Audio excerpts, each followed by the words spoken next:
Jaya Radha Madhava Kunja Bihari.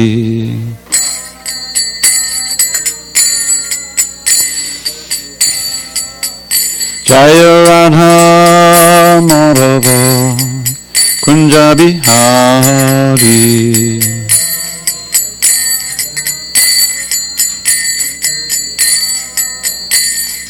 Gopi Janavallabha Girivardhari.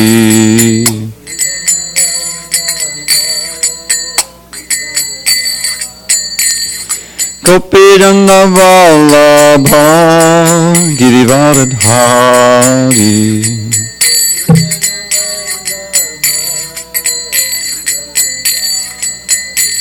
Yashodanandanam Brajajana Ranjana. Yashodanandana Brajajana Ranjana. Yamuna Tira Vanachari. Yamuna Tira Vanachari.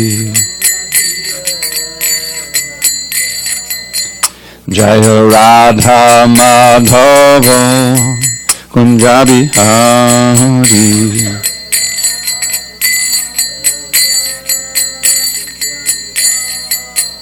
Jaya Radha Madhava Kunja Bihari.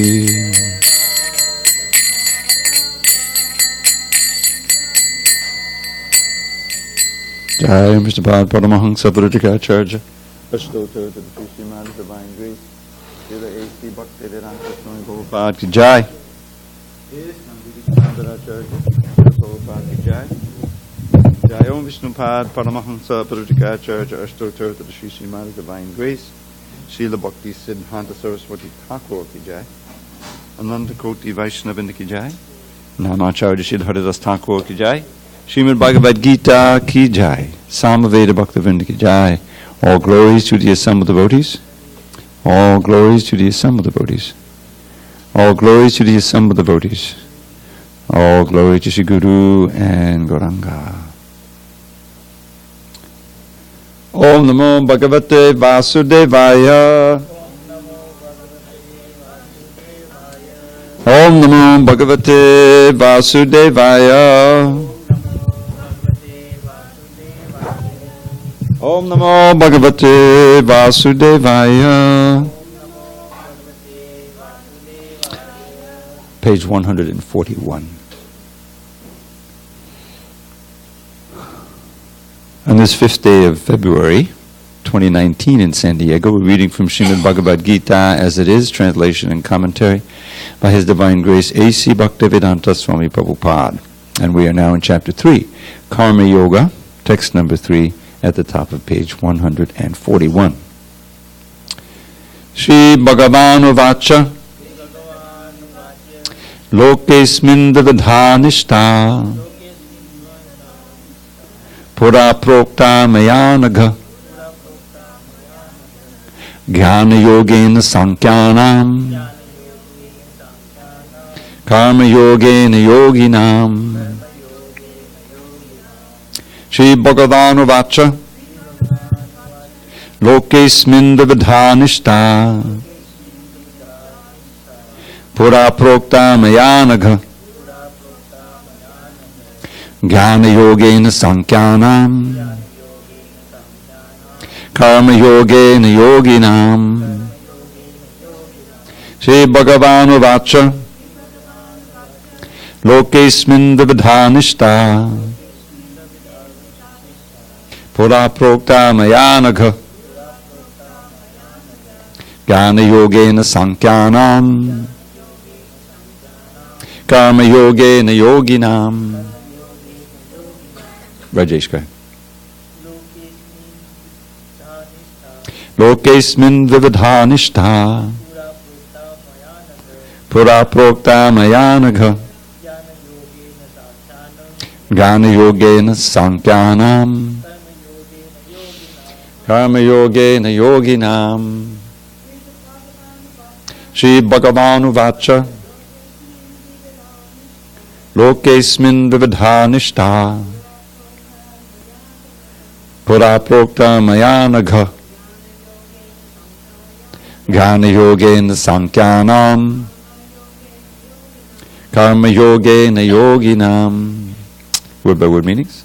Shri Bhagavan Uvacha, the Supreme Personality of Godhead, said, Loke, in the world, asmin, this, vividha, two kinds of, nishta, faith, pura, formerly, prokta, was said, maya, by me, anaga, O sinless one, jnana yogena, by the linking process of knowledge, sankyanam, of the empiric philosophers, karma yogena, by the linking process of devotion, yoginam, of the devotees.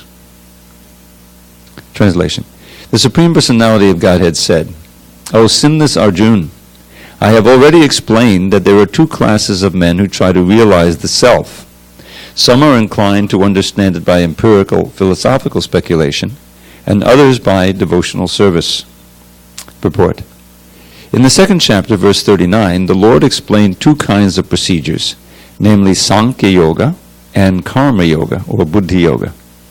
In this verse, the Lord explains the same more clearly.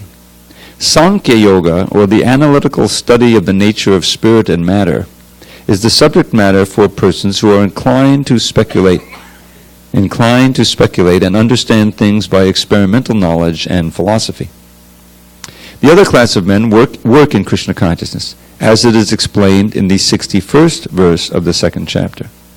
The Lord has explained, also in the 39th verse, that by working by the principles of Buddhi Yoga, or Krishna consciousness, one can be relieved from the bonds of action. And furthermore, there is no flaw in the process. The same principle is more clearly explained in the 61st verse, that this Buddhi Yoga is to depend entirely on the Supreme, or more specifically on Krishna, and in this way all the senses can be brought under control very easily. Therefore, both the yogas are interdependent, as religion and philosophy. Religion without philosophy is sentiment, or sometimes fanaticism, while philosophy without religion is mental speculation. The ultimate goal is Krishna, because the philosophers who are also sincerely searching after the absolute truth come in the end to Krishna consciousness. This is also stated in the Bhagavad Gita. The whole process is to understand the real position of the self in relation to the super self. The indirect process is philosophical speculation, by which gradually one may come to the point of Krishna consciousness. And the other process is directly connecting everything with Krishna in Krishna consciousness. Of these two, the path of Krishna consciousness is better because it does not depend on purifying the senses by a philosophical process. Krishna consciousness is itself the purifying process. And by the direct method of devotional service, it is simultaneously easy and sublime. Om Jnana Timirandasya Jnananjana Shalakaya Chakshu Unmidatam Mena Tasmai Shri Gurave Namaha. I was born in the darkness of ignorance, but my spiritual master, Srila Prabhupada, opened my eyes with the torchlight of knowledge. I offer my humble obeisances unto him and all members of Sri Parampara. Give me 1 second.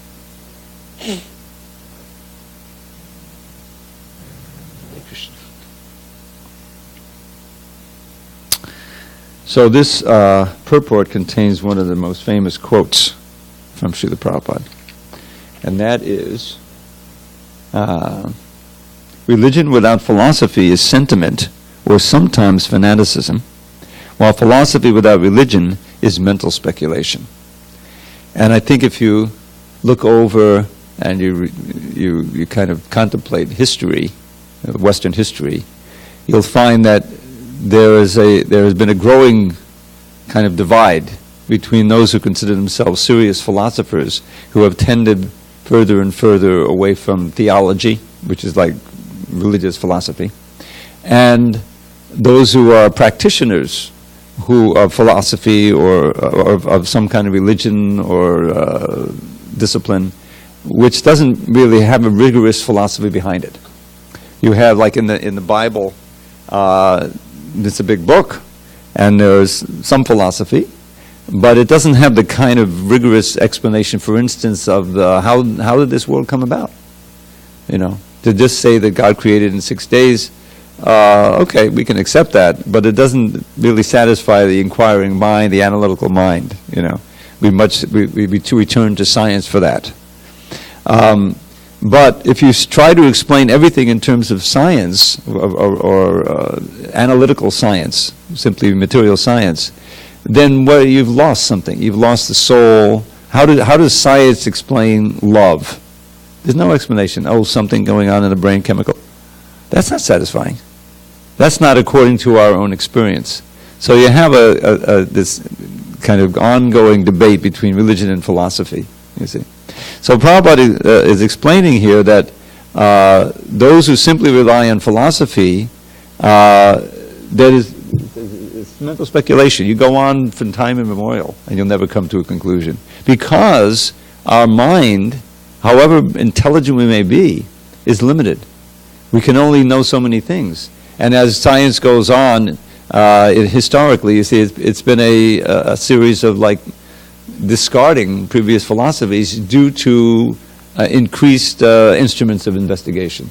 I was a kid, you remember, maybe in the early 60s, I think it was, maybe late 50s, where they invented the electron microscope, and they could finally get down into the atom and said, whoa, there's more than just the neutrons, the protons, and the electrons in there. There's all of these other elements, and how to tear up all of, it's a whole different thing. Same thing with, big telescopes, getting at, increasing things. Wow, there's so many more universes, galaxies out there we didn't know about. So this is the nature of our analysis. It depends on our limited senses, and with the instruments, with the transpiring of technology, we increase our senses, and we say, oh, we thought it was like this, now we understand it's like this. But really, it never ends. And if religion is based on some sentiment or something, then that can also is not satisfying. And there's so many different religions. You can start a religion today, just get on the internet. I'm sure there's 100 created every day. So religion without philosophy. Krishna consciousness combines both. There is much philosophy and analysis. There's some of it right here in the Bhagavad Gita, as we will see in chapter 7, where Krishna says, Abhuma apa onolovayo kangmano buddharevacha ankadityam binne prakadarashtada. Says these elements that this world is made of. And this is from the Greeks knew about this. The earth, water, fire, air, space, and the subtle elements of mind, intelligence, and ego. I mean, we know those exist, but to understand that these are the building blocks of this material world. But then Krishna says, these are my energies. They're not just there. They don't just exist, but they're energies of God. They're a certain category of energy, material energy. But we feel that we're categorically different. We're conscious energy. We're not earth, we're not fire, we're not even mind. Even the mind is subtle matter. And so the fact that there's an Atma, the conscious living being, and how that relates to the supreme living being, all of that is satisfying because it's thorough and it's exhaustive. So what happened here at the end of the second chapter is Krishna was speaking two different categories of activity. One was this analytical view, using the buddhi, using the understanding, and acting on that basis. And the other was stressing the activity itself for the Supreme. That's why Prabhupada referred to these two verses. So since we all have books, let's turn to verse 39 and text 61 in the previous chapter. 39 was the verse in which he says, Esha debihita sankye buddhi yoge timam shunu buddhya yukto ye aparta karma bandham bahasasi. So this is a distinct beginning of a different section in the Bhagavad, in the second chapter. Krishna has been speaking about the soul and also about he's given a kind of a lesson just as a Kshatriya would give. If you leave the battlefield, because Arjuna wants to leave the battlefield at the beginning of the battle, you'll lose your reputation, But then he says, now, thus far I've described this knowledge to you through analytical study. Now listen as I explain it in terms of working without fruitive results. So this is the turn from the Buddhi Yoga to the Karma Yoga. The analytical study is analyzing the difference between the soul and matter. That's the essence of Sankhya. Is that what is spirit, what is matter in this world. So that now he's going to do something a little different. And he says, Nehabi krama. Krama means activity in the next verse. This is such a wonderful process, even a little advancement on this path of Bhakti Yoga, Buddha Yoga, Karma Yoga, can protect one from the greatest danger in this world, which is to lose the human form of life. So he's touting it, and then he's going to describe the essence of Karma Yoga, which is working without fruit of desire for the sense of sacrifice. Because as soon as we work with or act on the basis of our own material desire, we are creating a bond between the soul and matter. Because the way it works is that the engine of our transmigration from one body to another is the mind, our materially tainted mind. And when we act on the basis of our own personal desire, what we call false ego, we're planting a certain desire seed there. If we are able to make the money to buy the thing and do the enjoyment, then we want to enjoy it again. Why not? Eternally. But that's not possible. So we've planted a certain desire in our heart, in our mind.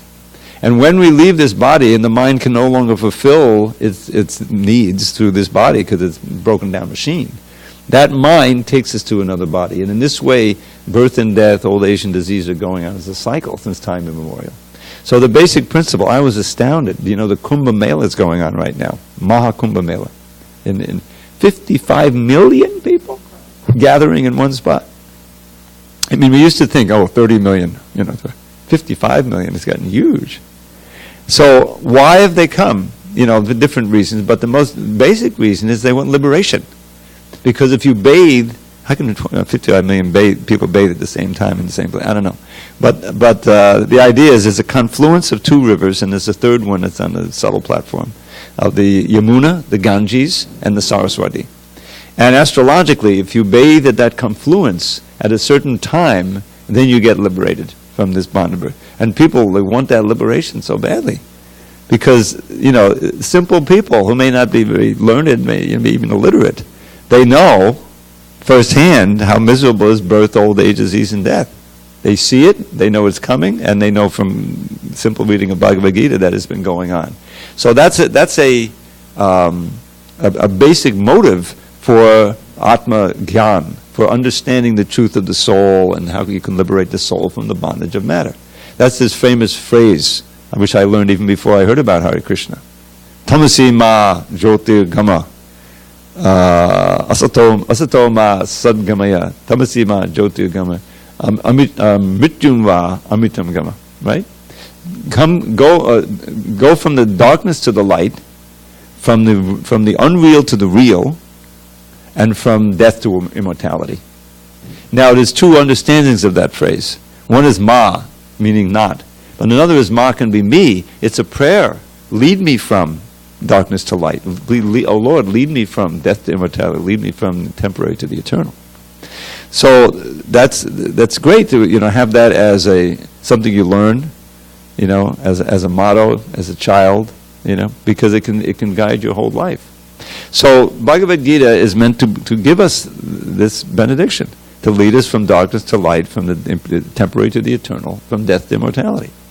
Now that means that the soul must purify itself of all the material contamination in the form of material desires and unfulfilled karma and all these different things. This is the residue that we carry with us from life to life. So in this text 39, what does Krishna say? This is chapter 2, text 39. I lost my place here. Vihita Sankhya. Thus far I described to you analytical study, the Sankhya, about the soul. Now I'm going to describe about Buddhi Yoga. Now Buddhi Yoga, Buddhi is the intelligence. So this means working with your intelligence to stay connected to the Supreme, through acts of sacrifice and also remembrance.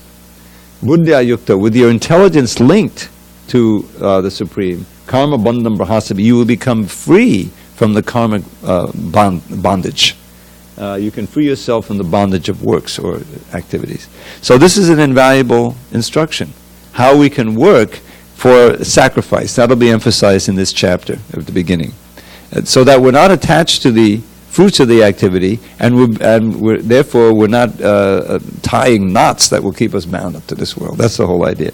So let's turn to text 61, 22 verses ahead, and see what Krishna recommends. Because the whole problem is the senses. The senses and the mind work together. The mind sees something enjoyable and for the senses, and the senses go grab it and experience it, and you plant a desire seed in the mind. And this is how it works. So how to control those senses and purify them. So Krishna gives a formula here in text 61. One who restrains his senses, keeping them under full control, and fixes his consciousness upon me, is known as a man of steady intelligence, or as a person of steady intelligence. So this whole section is about how you can steady your intelligence rather than having it whipped around by the positive and negative emotions of this attraction of this world. So here's the first verse in the Bhagavad Gita, second chapter, text 61, where Krishna talks of himself as the object of yoga and is the object of meditation. And factually, Srila Prabhupada showed how by fixing the mind on Krishna, by the simple process of chanting his name, which is recommended for this age, one can actually control the senses and having a robust and full program of engaging the senses in service to Krishna. Just like in this temple at 8:15, we'll open these curtains, and there'll be the beautiful forms of Krishna. He and his consort and the servants go in a tie, like that. And that's a way of engaging the eyes and seeing something that will attract one right out of this material world. And there's so much to do for maintaining the deities. There's been cooking going on right now to serve the deities. It will be chanting. We'll be able to hear. The hands are engaged. The feet are engaged in dancing. The ears are certainly engaged. The senses are linked to Krishna. That's the idea. And the full program of bhakti gives one a chance to formulate one's whole life that way. Yes, we have to live in the world, but what's the consciousness that we're performing our activities? I'm earning this money, I'll give a portion of it to the temple for the service of the deity. That makes a little knot, ties our heart a little more to Krishna rather than to something in this material world. That's the science of bhakti. So this text 61, Tani Sarvani Sangyamya, Sarvani means all. It's all the senses are linked to me in service, then that's the best way to control the senses. When you study the process of yoga, which will be traditional yoga, the meditative yoga will be outlined in chapter 6. So it's really a process of controlling the mind and the senses. They always go together. And one of the first recommendations is you go alone. You go off to the Himalayas or some retreat, someplace away from the madding crowd, all the distractions of this world. And you practice pranayama. It's not, it's been famous for 40 years now in the West as a good way of controlling the mind. That's one of the beginning processes, sitting, working the asana so you can sit fixed, practice pranayama, watch the breath, and calm the mind. So for what purpose? To fix it on me. Fix it on, Krishna says, in the heart, the Lord in the heart. And if you do that, the senses become quieted and controlled. There's no many distractions this way. But how many are prepared to do that? Very few.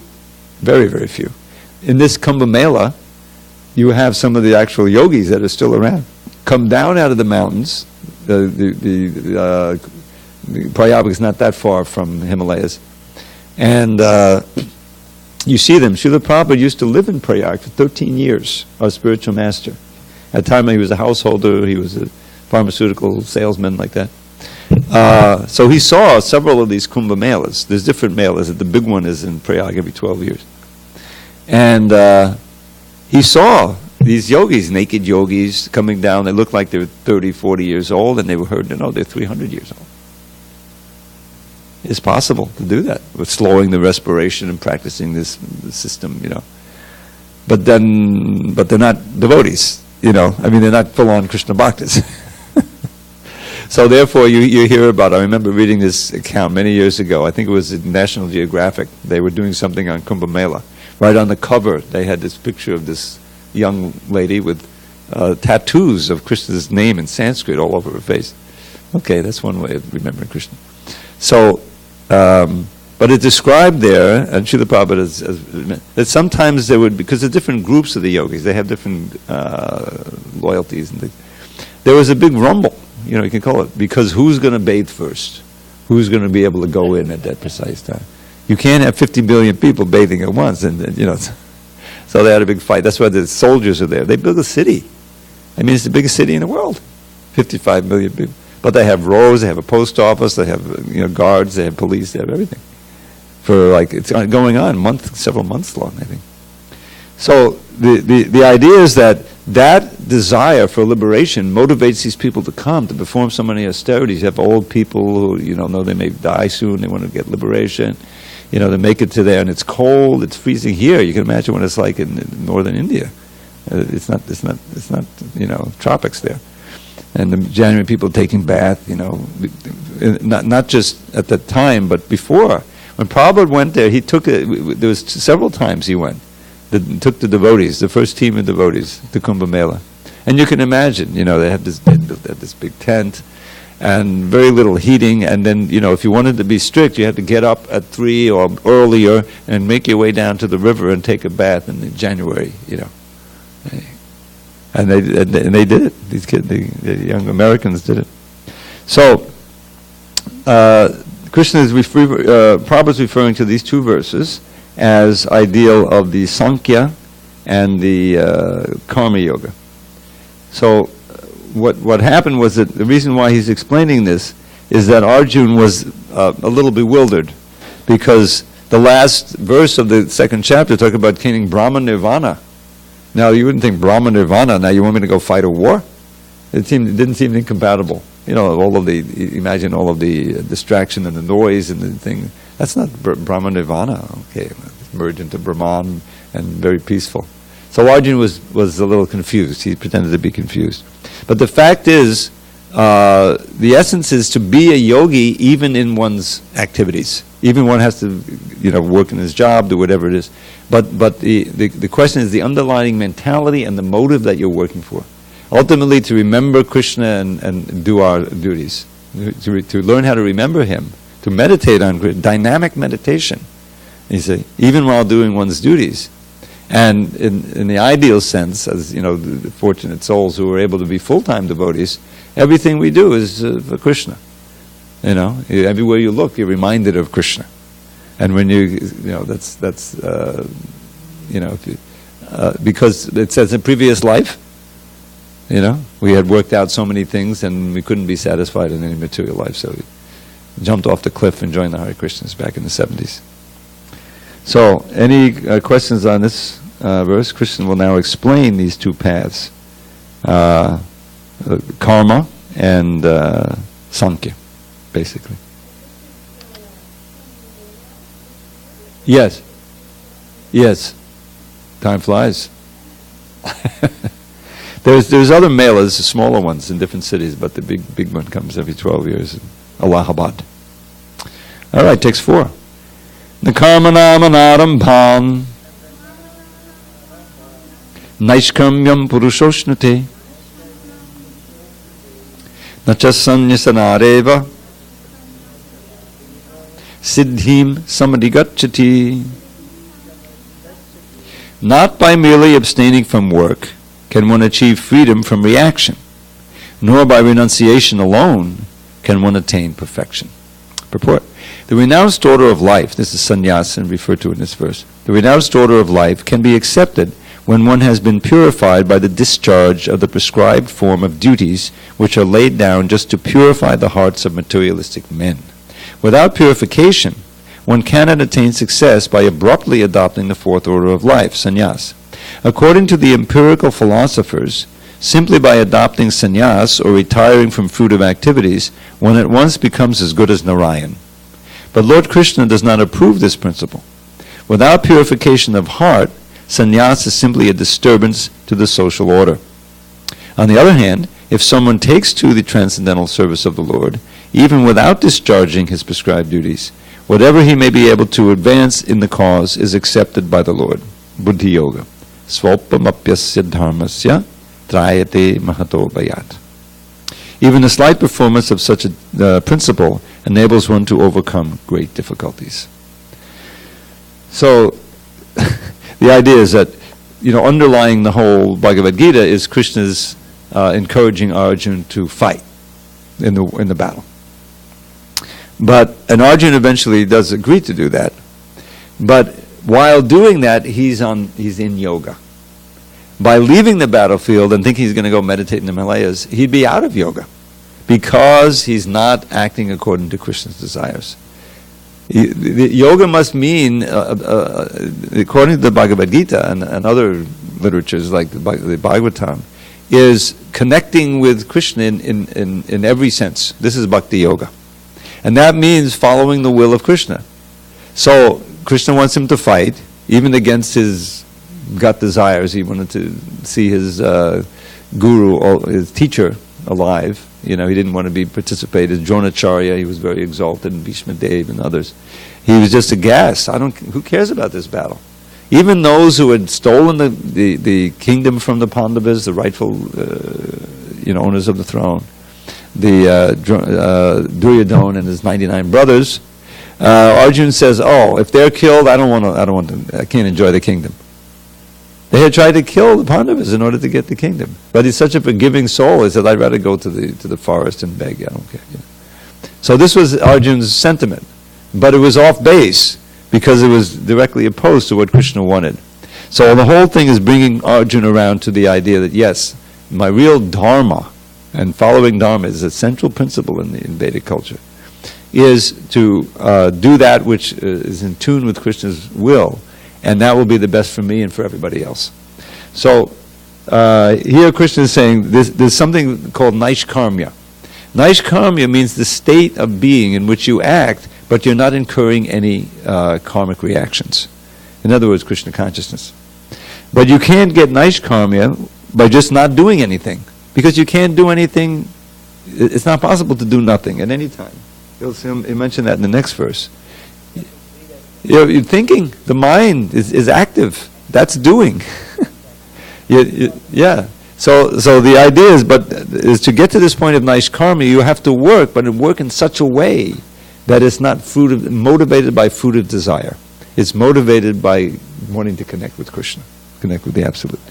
So, and so not just by renunciation. Sannyas means, in its kind of dictionary meaning, complete renunciation. But what about the heart? The whole idea, as I mentioned before, it's your mind, your consciousness that's going to bring you back to another body for suffering. So just externally giving up things, going to the forest, you're taking your mind with you, and it's filled with all kinds of desires. Possibly most of it, I'll be famous as a great sannyasi, I'll come out of the forest and I'll go to America and I'll start, That's not going to work. You can't get siddhi, perfection, because the idea is, after all, siddhi, to be perfect. You can't get that just by sannyas, and you certainly can't get it by just trying not to do anything. So Krishna is debunking that right now. All right, let's do at least one more. This verse supports the argument from the previous verse. Nahi kaschit chanamapi jatutishtat karma krit karyate yavashak karma sarvak prakriti jaya gunai. Everyone is forced to act helplessly according to the qualities he has acquired from the modes of material nature. Therefore, no one can refrain from doing something, not even for a moment. Purport. It is not a question of embodied life, but it is the nature of the soul to be always active. Without the presence of the spirit soul, the material body cannot move. The body is only a dead vehicle to be worked by the spirit soul, which is always active and cannot stop even for a moment. As such, the spirit soul has to be engaged in the good work of Krishna consciousness. Otherwise, it will be engaged in occupations dictated by the illusory energy. In contact with material energy, the spirit soul acquires material bodies. And to purify the soul from such affinities, it is necessary to engage in the prescribed duties enjoined in the Shastras. But if the soul is engaged in his natural function of Krishna consciousness, whatever he is able to do is good for him. The Srimad Bhagavatam 1.5.17 affirms this. I'll say, you say. Tyakva swadharmam chadanam bhujang harer. But, all right, I'll just chant it myself. Bhajan bhagavo napate tato yadi yatra krava badhrama bhura mushrikim kovarta apto bhujatam swadharmataha. If someone takes to Krishna consciousness, even though he may not follow the prescribed duties in the Shastras or execute the devotional service properly, and even though he may fall down from the standard, there is no loss or evil for him. But if he carries out all the injunctions for purification in the Shastras, what does it avail of him? What does it avail him if he is not Krishna conscious? So the purificatory process is necessary for reaching this point of Krishna consciousness. Therefore, sannyas, or any purificatory process, is to help reach the ultimate goal of becoming Krishna conscious, without which everything is considered a failure. So we have to act, even if we're sitting silently or trying to sit silently in meditation. The mind is active, and if it's not bringing us closer to Krishna, then it's taking us farther away from Krishna. This verse is spoken by Narada Muni at the beginning of the Bhagavatam, actually the 5th chapter in the 1st canto. And Narada Muni is talking to Vyasadeva, who eventually wrote the Bhagavatam. He had also written, by this time, the Bhagavad Gita. He wrote the Mahabharata, and Vyasa is the great scribe. And but he was dissatisfied. Even after writing Bhagavad Gita, Mahabharata, the Puranas, Vedanta Sutra, the Upanishads, the Vedas, he wasn't, something's missing. And so he, in that troubled condition, his guru came, Narada, and he explained, you haven't fully glorified Krishna, his incarnations, his devotional service, his devotees, and all this. Write a book just about that. The other books had other things mixed in. If you read the Mahabharata, there are all kinds of stories that come in. I remember I worked on the first kanda of the Mahabharata. They're divided into kandas, Adi Kanda. It's long. And at one point, there's a description of a planet down in the universe, which there's just snakes on there, nagas. And then the whole chapter basically was listing the names of the snakes. And I was working on this, and because I'm a proofreader, I got to get all the diacritics right, so the pronunciation. I said, do I really need this? Do I really need to know about this? And there's all kinds of stories in there. I mean, they're fascinating, and ultimately they teach some lesson, but oftentimes it's a moral lesson. But the Mahabharata is not purely about bhakti. There's other things in there. So this verse that Prabhupada quotes, Narada is saying, look, the description of bhakti yoga and Krishna consciousness is so essential that even if someone gives up, chakva swadharma. Swadharma means your place in the social order. You have certain duties as a Vaishya, you're a farmer, a merchant, so many things are prescribed. As a Kshatriya, you're a warrior, you're an administrator. As a Brahmin, you're a thinker, a teacher, like that. Or a Shudra, manual labor. Okay, fine. So you do it. And if someone gives up his duties there and takes full shelter of the lotus feet of Hari, Chadanam Bhajang Harer. But the bhajan, the practice, is a pakva. It means not completely cooked or not mature. And patate falls away from the practice. And frankly, we've had thousands of devotees in this movement who've come and gone. We've been around since '66. That's over 50 years now, getting on 53 years. So Srila Prabhupada himself initiated almost 5,000 disciples, a very small fraction of which are now, engaged. Some are engaged more than others, but many have given up the practice, or it's just like, yeah, that's something I did in my 20s, but now they just couldn't keep on the process. But there's no loss, because what they did, the chanting and the serving and whatever, is in their spiritual bank account. As Krishna said in the previous chapter, we read it, Neha Bhikramanashosti Pratyavayana Vidyate. In this practice of Krishna, there's no loss and no diminution. Meaning that it's in your spiritual bank account. Now compare that to material so-called success. You may work hard, get a degree, get a good job, amass some money, get some fame, you have a family and this and that. You have an arc of your life. But it's all dependent, it's related to the body. What's on the bank account? Your name, right? But that's the name of the body. That's not really you. You've had so many names and so many different bodies, and you will have different ones. So when the body dies, all of that is lost. Whatever you achieved in this world, it's gone. They may, be memorials to you and so many things, but for you, as a soul, you don't even remember it next life. If you're a human being, you're fortunate, right? So what did you really gain? But here he's saying, so he says, but whatever you do in Krishna consciousness, that stays with you and brings you again to the human platform, so you're going to take it up. Even if you just pass by, we have these chanting parties go out. We went out on Friday, And so many people are in the restaurant, they look up, they say, oh, look at them. They wave, or they pass by, and they hear the holy name. Very few of them may chant, even utter the holy name, very fortunate. That goes into the mix. There's a million other things there, but that's there.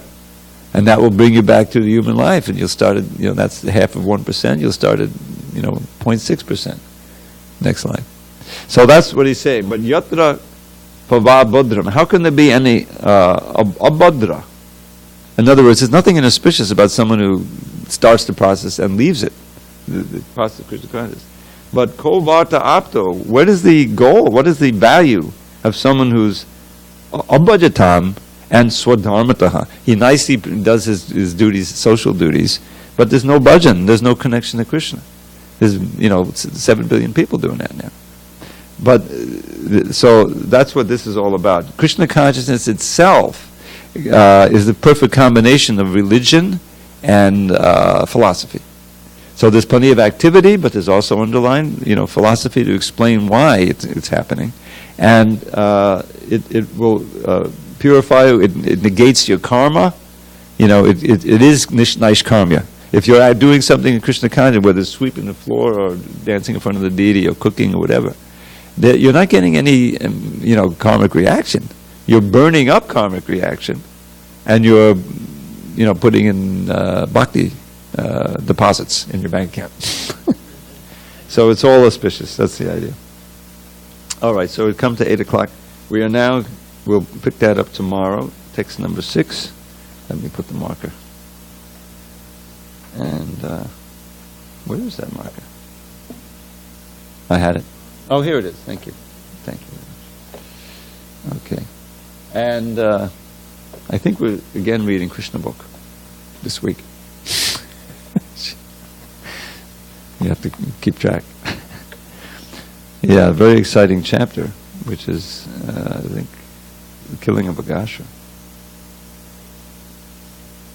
Okay. So, all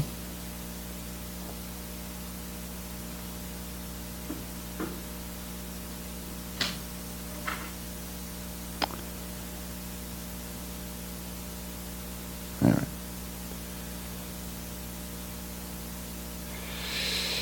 Okay. So, Brahma's prayers to Krishna. That's where we are. No, that was Sunday. Good. I'm not keeping careful.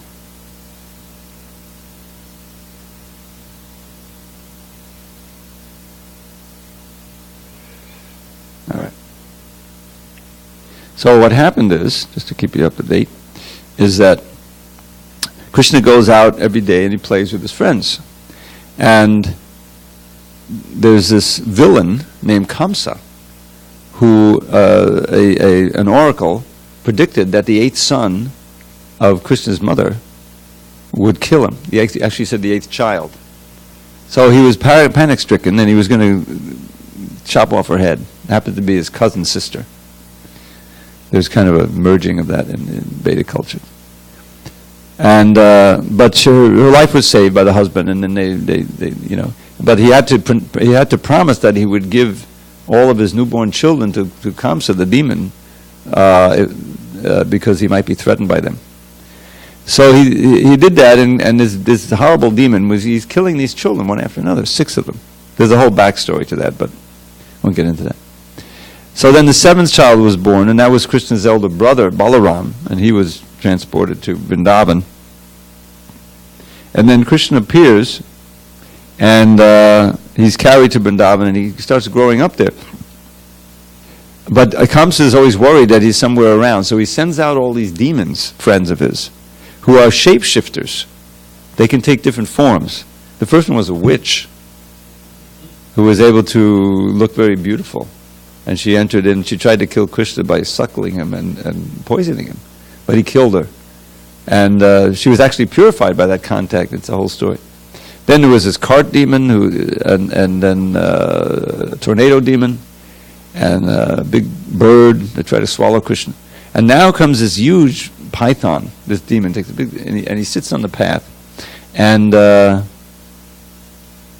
Krishna's friends, his numerous friends, and all the cows, they have full confidence in Krishna now. So we're going to go right into the body of this. He got his mouth open like a big python, just waiting. He's hoping Krishna will enter, but Krishna just watches his friends go out of his sight. And he goes in, but he expands himself. He can do that, and he chokes this demon. And his soul comes out and waits in the sky. And when Krishna exits with all his friends and the cows, actually calves, the effulgent spirit soul enters the body of Krishna. So this is quite an amazing thing. And Lord Brahma, he's the demiurge, he's the creator of this universe, he's watching this. And so he's quite impressed. But he was kind of puzzled because then he saw Krishna eating, just having lunch with his friends. He said, how can this be God? It doesn't make any sense. So while that was going on, he stole Krishna's friends and his calves, and he kind of put them under a mystic slumber and to see what Krishna could do. So Krishna expanded as exactly equal number of calves, and there's thousands of them and his friends. And then everything went on as normal. There's the big carcass of the snake drying up, and but that was deep in the forest. No one saw it, and no one knew about it happened. And so for a whole year, they just played and did the normal thing, but they were just expansions of Krishna. So then Brahma comes down to see what's happened because he knows he's got all the boys and calves hidden away, and he doesn't see there's no difference. There's the boys and calves. I thought I hid them away. So he becomes bewildered. It's called Brahma Vimohan Leela. And so Krishna finally reveals himself as all these Vishnu forms, and Brahma offers his prayers, and that's what we're reading now, the prayers of Brahma. There's quite a philosophy here, but it's very interesting. In the Upanishads, it is stated that the Supreme Brahman, this is Brahma praying, is as effulgent as the sun and is the origin of everything, and that anyone who can understand that original person becomes liberated from material conditioned life.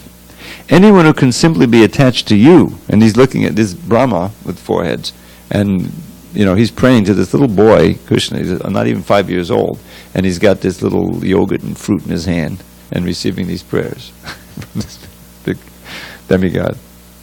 Anyone who can simply be attached to you by devotional service can know your actual position, birth, appearance, disappearance, and activities. As confirmed in the Bhagavad Gita, simply by understanding your constitutional position, appearance, and disappearance, one can be immediately elevated to the spiritual kingdom after quitting this present body. Therefore, to cross over the ocean of material nescience, an intelligent person takes shelter of your lotus feet and is easily transferred to the spiritual world. There are many so-called meditators who do not know that you are the Supreme Soul. As stated in the Bhagavad Gita, you are the Supreme Soul present in everyone's heart. Therefore, there's no necessity of one's meditating on something beyond you. One who is always absorbed in meditation on your original form of Krishna easily crosses over the ocean of material nescience. But persons who do not know that you are the Supreme Soul remain within this material world in spite of their so-called meditation.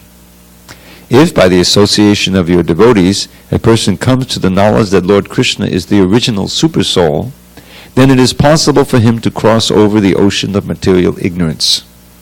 For instance, when a person mistakes a rope for a snake, he's filled with fear. This is a classic Vedic example. If you mistake a rope for a snake, you're filled with fear.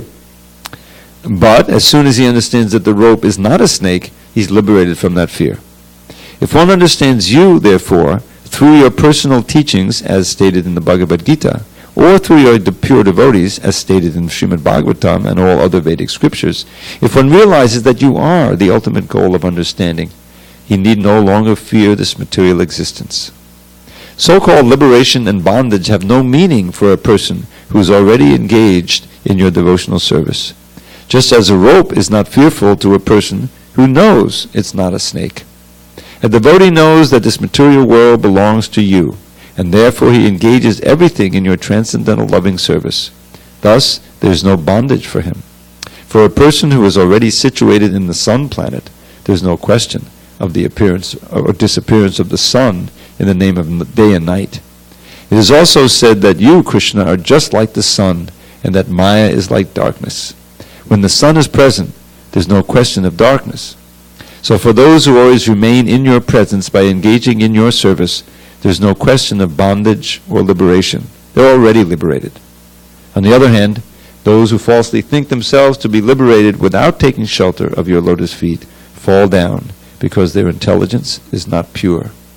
If one therefore thinks that the supersoul is something different from your personality, and thus searches out the supersoul or the supersoul or the supreme Brahman somewhere else, in the forest or the caves of the Himalayas, his condition is very lamentable.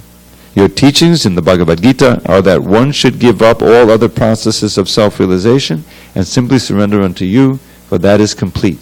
Because you are the supreme in every respect, those who are searching after the Brahman effulgence are also searching after you. And that's all we have time now. We could prepare for the arti. Thank you for your attention. We'll resume tomorrow. All glories to Srila Prabhupada.